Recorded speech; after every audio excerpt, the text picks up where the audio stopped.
आप सभी श्रोताओं को सादर प्रणाम। सत्संगत का परिणाम क्या होता है, संतों की संगत से क्या परिणाम मिलते हैं, इसका उत्तर पाने के लिए एक बार देवर्षि नारद फिर से भगवान विष्णु के पास में गए। भगवान विष्णु के पास जाकर इन्होंने अपना प्रस्ताव रखा कि सत्संगति से क्या लाभ मिलता है। विष्णु जी बोले, आप नारकीय जीव के पास में जाइए, नरक में जाइए। तो नारद जी नारकीय जीव के पास में गए। जैसे ही नारद जी का दर्शन हुआ, वो नारकीय जीव मर गया। वहां से लौटकर आए और भगवान विष्णु को बोले कि आपने मुझे नारकीय जीव में जाने के लिए कहा था, मैं गया था, वहां तो कुछ भी नहीं हुआ, कुछ भी दिखाई नहीं दिया। फिर दूसरा उपाय बताए कि अब आप वो जंगल में जाइए,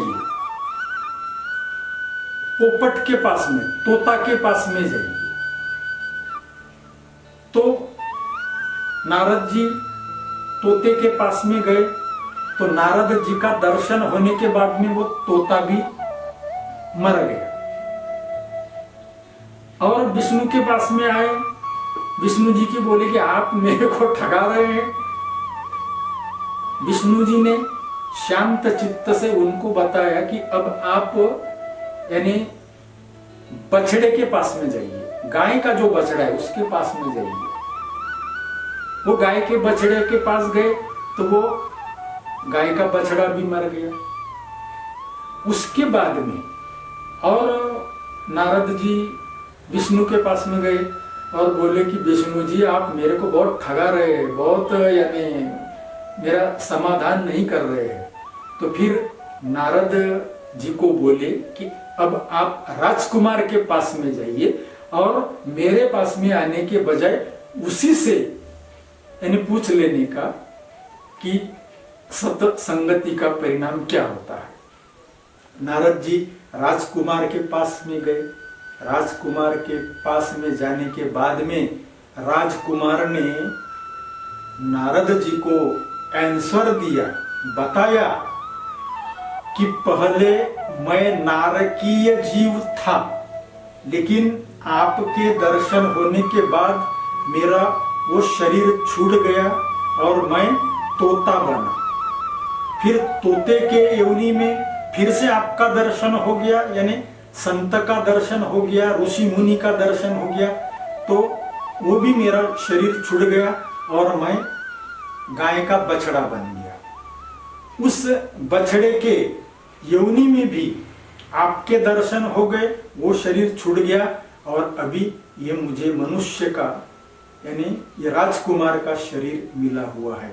नारद जी को उनके सवालों के जवाब मिल गए, उनको प्रसन्नता हुई और वो सत्संगति का क्या परिणाम होता है इसका प्रचार करने भी लगे।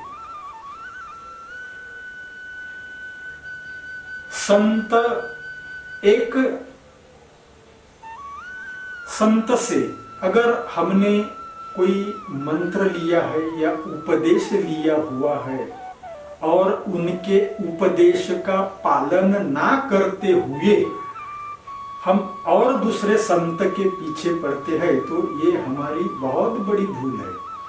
यानी दूसरे संत से उपदेश लेने के लिए या मंत्र लेने के लिए जब हम पढ़ते हैं तो ये हमारी बहुत बड़ी भूल होती है। एक आदमी ने संत तुकाराम महाराज जी से एक मंत्र लिया था और वो जपते जाता था, लेकिन कुछ दिनों के बाद में उस आदमी का संत एकनाथ जी के साथ में संबंध आया। तो वो संत एकनाथ जी से मंत्र मांगने की कोशिश कर रहा था। तो संत एकनाथ जी ने उसको पूछे कि भैया इसके पहले आपने किसी से मंत्र लिए हुए हैं? तो बोले हाँ, संत तुकाराम जी से मैंने मंत्र लिया हूं। तो बोले देखिए, शास्त्रों की ऐसी अनुमति है कि जिस गुरु से हमने मंत्र लिया है वह मंत्र उस गुरु को हम जब तक यानी वापस नहीं करते तब तक हमें दूसरा मंत्र लेने का अधिकार नहीं है। इसलिए सबके पहले आप तुकाराम महाराज जी ने आपको जो मंत्र दिया है वो मंत्र उन्हें लौटा दीजिए। तो वो संत तुकाराम जी के पास में गया और कहने लगा कि आपने मुझे जो मंत्र दिया था उस मंत्र को मैं लौटाने आया हूं, प्लीज आप मुझ पर कृपा कीजिए। तो संत तुकाराम जी बोले ठीक है, आप 3 बार आचमन करो, यानी मैंने जो मंत्र दिया हूं वो पढ़ते पढ़ते बोलते बोलते 3 बार आचमन करो और आप यानी कुल्ला करते जाया करो या इस पत्थर पर कुल्ला करो। उसने जैसे तुकाराम महाराज ने बताया वैसा ही किया। जैसे ही उसने पत्थर पर तीसरी बार कुल्ला किया तो उस पत्थर के हजारों टुकड़े हो गए। उसके बाद में वो एकनाथ जी के पास में गया और तुकाराम जी ने बोले कि बस ठीक है, आपने मंत्र वापस कर दिया, आप चले जाइए। एकनाथ जी के पास में गया, एकनाथ जी ने हालचाल पूछा, क्योंकि संतों की आत्मा तो आत्मा उनका बरोबर कांटेक्ट रहता है। पूछा, इसने पूरा वृत्तांत सुनाया कि मैंने आचमन किया, कुल्ला किया और एक पत्थर पर जब मैंने कुल्ला किया था तो उसके हजारों टुकड़े हुए। संत एकनाथ जी बोले कि जिस गुरु के मंत्र में टुकड़ों पत्थर के हजारों टुकड़े करने की ताकत है, तो क्या वो गुरु का मंत्र तेरे जितने भी संचित पाप कर्म है उनको जलाकर भस्म करने की ताकत नहीं है? आपके सभी संचित पाप कर्मों को जलाकर भस्म करने की ताकत वो मंत्र में है। इसलिए तूने वही मंत्र जपना चाहिए। और एकनाथ जी से वो फिर से विदा लेकर संत तुकाराम जी के पास में गया और क्षमा याचना की और जो पहले मंत्र दिए थे वही मंत्र यानी रटना जपना शुरू कर दिया।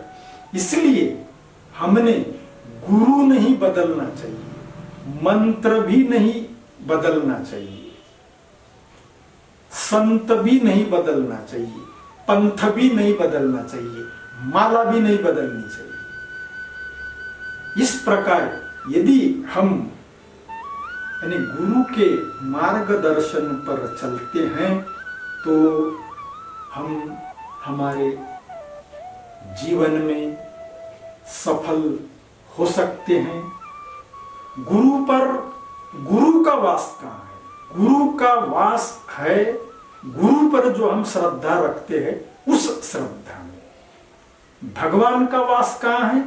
भगवान का वास है हमारे विश्वास में, हमारे फेत में। भगवान शंकर जी ही तो विश्वास है, मां पार्वती श्रद्धा है, भगवान गणेश जिनको सभी देवताओं में पूजा का अग्रमान है, प्रथम मान है, वो है विवेक। पूजा करनी है तो पहले विवेक को जागरूक करना पड़ेगा। कार्तिकेय क्या है? पुरुषार्थ, पुरुषार्थ करना है। और ये पुरुषार्थ उन्होंने कर दिखाया, और देवता उनके वो सेनापति है। भगवान शिव जी हमेशा वृषभ पर, नंदी पर आरूढ़ रहते हैं। नंदी, वृषभ धर्म का प्रतीक है। यानी भगवान शंकर जी हमेशा धर्म के मुताबिक करते रहते हैं। उनके पास में सब समान है। उनके लिए मानव भी उतनी प्रिय है, दानव भी उतनी प्रिय है, और ये देवता भी उतनी प्रिय है। कोई यानी उनमें भेदभाव नहीं है। अहंकार तो भगवान शंकर जी को बिल्कुल पसंद नहीं है। अहंकार की बहुत चिढ़ है उनको। अहंकार के रक्षण के लिए उन्होंने अपने ससुर जी दक्ष प्रजापति की भी गर्दन काट दी।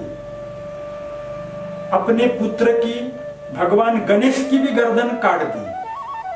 भगवान ब्रह्मा की भी गर्दन काट दी। भगवान शंकर जी को अहंकार बिल्कुल पसंद नहीं। तो अहंकार को भी हमने यानी खत्म करते जाने रहना है। सबसे ज्यादा रिटर्न देने वाला अगर कोई इन्वेस्टमेंट है तो वो है ज्ञान का इन्वेस्टमेंट। ये बाकी इन्वेस्टमेंट तो आपको सीमित रिटर्न देंगे, लेकिन ज्ञान का इन्वेस्टमेंट आपके परलोक भी उजागर कर देंगे। परलोक में भी ये ज्ञान के इन्वेस्टमेंट का आपको मुआवजा मिलते रहेगा।